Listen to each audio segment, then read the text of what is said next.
Right. Oh, okay, guys. Welcome to the live stream. Really impromptu one tonight, but I was on YouTube community posts and I saw something that really hit me and struck a chord. So, one of the channels that I've been watching off and on for the past year or so is a criminal defense attorney named Bruce Rivers, based out of somewhere in Minnesota, I think, Minneapolis or someplace like that. And man, I was wondering, you know how the YouTube algorithm works is sometimes you watch a creator for a while, then all of a sudden you don't see any videos from them. For whatever reason, you either unsubscribe from them or, something happens. And I felt that way about a week ago. I'm like, man, I haven't seen any Bruce Rivers content for a while. That's kind of weird. And I thought nothing of it, went about my day. Today, about an hour ago, I just checked my community posts and I saw that Bruce Rivers had written a post saying that his son had died. Now, anybody who watched his videos knows that he created his videos with his son. His son he called him the content genius, right? And his son was, I guess, the behind the scenes tech guy, the one doing all the video editing and doing all the behind the scenes stuff that make these videos, what they are with the production value they have. And I had seen that he said that his son died in November. And he had died as a result of losing the battle with drugs and addiction. So it's just interesting to me sometimes, this little sense of irony that he's a criminal defense attorney. He, represents the accused. He represents people who are either accused of shady dealings or people who really have done some shady dealings, And ultimately, his blood kin, his son, was also a troubled person, maybe the type of person that maybe he would have represented in a case. So it's interesting, he took about 2 months off, I guess, without making any videos. And really sad to hear about that stuff, really seems across his videos. And, you never really know anybody online, but he seemed like a nice guy. And just really sad to hear about that. It just goes to prove that very rarely are you given a warning, hey, somebody's your mom or your dad or your brother or your sister is going to die soon. Very rarely are you given that warning. Usually it's just poof, they're gone. So I hope that he didn't have to find his son in a compromising position, maybe with a needle in his arm or whatever. Because he didn't say what type of battle he was waging, whether it was alcohol or some sort of drugs or whatever. But I can't even fathom that. It would be one thing. I mean, it would be horrible to lose a family member, but I can only imagine that to lose somebody who came from your loins, that's got to be the worst feeling in all of existence. Obviously, the younger, the worse the feeling. Like if you were to lose a baby, if your baby were to have an illness and give up the ghost, that's probably got to be the worst feeling on the planet. But to lose a 20-something or 30-something-year-old son, man, that's rough. Especially, there's the feeling where, you raised him up. I don't know if his son was married or not or had children, but think about how heartbreaking that is. If you raise a kid up to adulthood and they die before they can pass their seed on, and your line dies with you. I mean, that's got to be excruciating. All that time, all that money invested, all the memories, just that clot you feel of investment, and it's all gone. And what are you going to do? You're a guy like Bruce. He's probably about 50-something years old, maybe. What are you going to do? Have another son? Get real, And I don't know if that was his only kid or not. If it was, I mean, gosh. I mean, that's just rough. So, yeah, I don't know. I'm just really shocked. Really shocked. Because, the content that they put out was really kind of down home. And part of the charm of the content was it was a father-son team, which is cool. You don't see that all that much on YouTube. That's really cool to see that. And it adds a level of wholesomeness, which I think with his channel really is amazing, because with his content is obviously analyzing criminal cases and such. And so to have that wholeness kind of balancing it out was really cool. But what I think is really cool is that, Bruce had put this community post up and he said that he's going to still do his channel. So that's really cool. And I bet you, as a dad, he probably feels really great that I'm sure his son probably taught him how to do all this, all the technical work behind the scenes to, make a pop-in YouTube video. But, yeah, that sucks. That really sucks. I mean, if you're single, it's bad enough, to deal with your own health and take care of yourself. But, imagine you take care of somebody else and then they die on you before you do.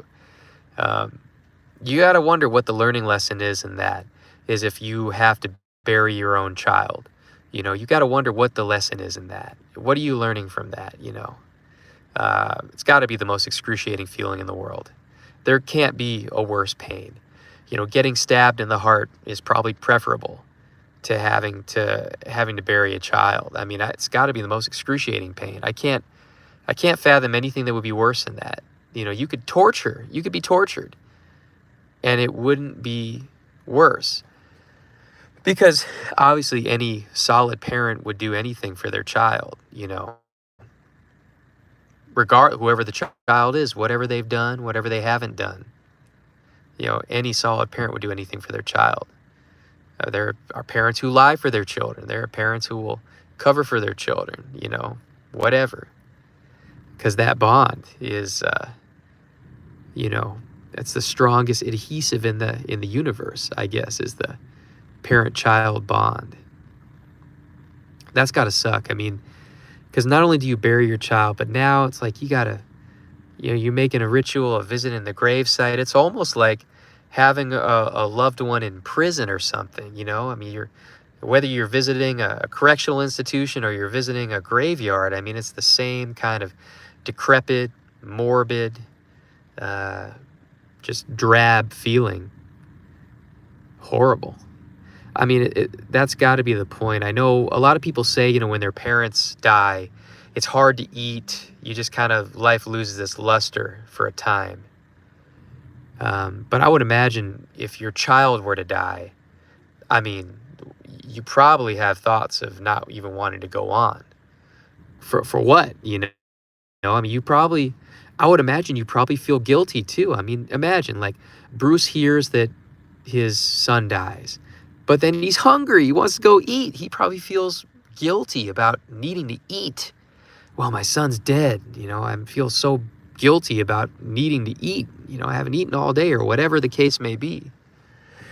I would imagine that the level of guilt on your shoulders for just the basic processes of life that you need to still take care of, it got to be unreal. And I would imagine it's got to be really bad for his wife also, the mother. But, that's what you sign up for when you incarnate here. Is there are no guarantees and there's no refunds.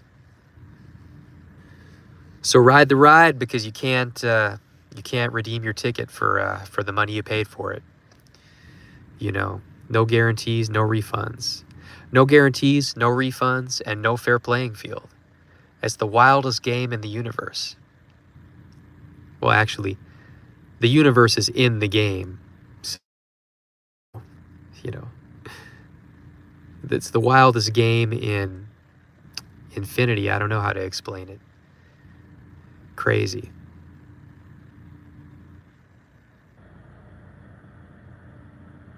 Well, my condolences go out to him. That's a horrible feeling. I had posted a comment on his channel because, I mean, I really kind of hit me, because I enjoyed their content. Just can't believe it, I don't know that guy, but I'm just like, wow, your son's dead? What the? Absolutely wild. Really sad. Really, really sad.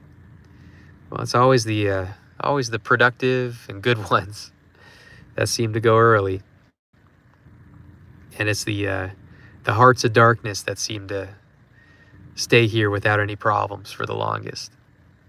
Go figure. Oh man, I don't know what else there is to say about it. It's a good channel. I recommend you check it out. I believe the channel name is CLR Bruce Rivers, like criminal lawyer. He's a criminal defense lawyer.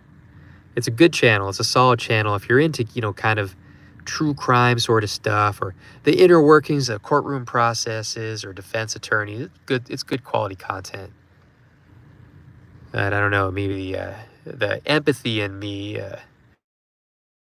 definitely comes out when I hear stories like this is horrible, you know. Now, of course, like online, you don't know who people really are. I mean, I don't know, maybe Bruce Rivers is a POS in real life. I highly doubt it. He seems pretty cool, seems pretty nice on the internet, but man, nobody deserves that, At least to our limited perspective as a human being, nobody seems to deserve that. But, in the grand scheme of things, maybe he signed up for that beyond the veil. And that was part of the learning lesson this time around. I don't know. Poor guy, man. I've known people who have lost children, and it, indelibly, ineluctably marks them for life. It changes them for life. Something about their personality seems to die. Some of the vivacity, the richness of their personality becomes diluted. It's really sad to see. I wouldn't wish that on anybody. Even a person I hate, I wouldn't wish that on them, because that's got to be the most excruciating pain. I would only wish that on somebody who had like unalived a family member or something. Then yeah, I'd wish that on them, but nobody else. Man. You just wonder how you'd react. You know what I mean? If that were to happen to you, how you would react, how you would take all the information in. I mean, that's got to be one of those situations where your heart just seems to both speed up and stop at the same time. Where do you go from there? It would seem that time would both expand and contract at the same time, and you'd feel lost and helpless, both stuck in quicksand, yet, running as if from a predator at the same time. It's got to be a horrible feeling.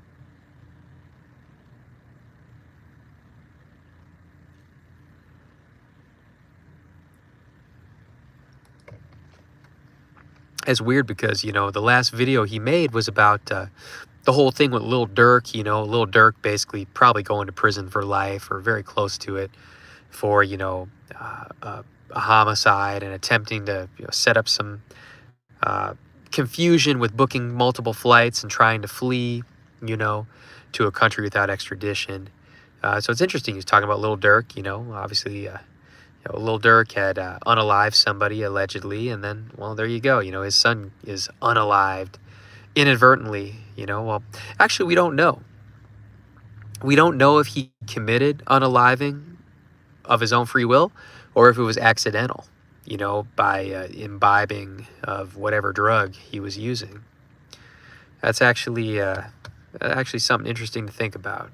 And it's something that probably will haunt him, because he might not even know if his son took his own life or it was just accidental. He just did some drugs and, just took too much, or maybe it was, actually the first thing that came to mind, honestly, and this is horrible. The first thing that came to mind is that maybe whatever his drug of choice was, it was laced with fentanyl.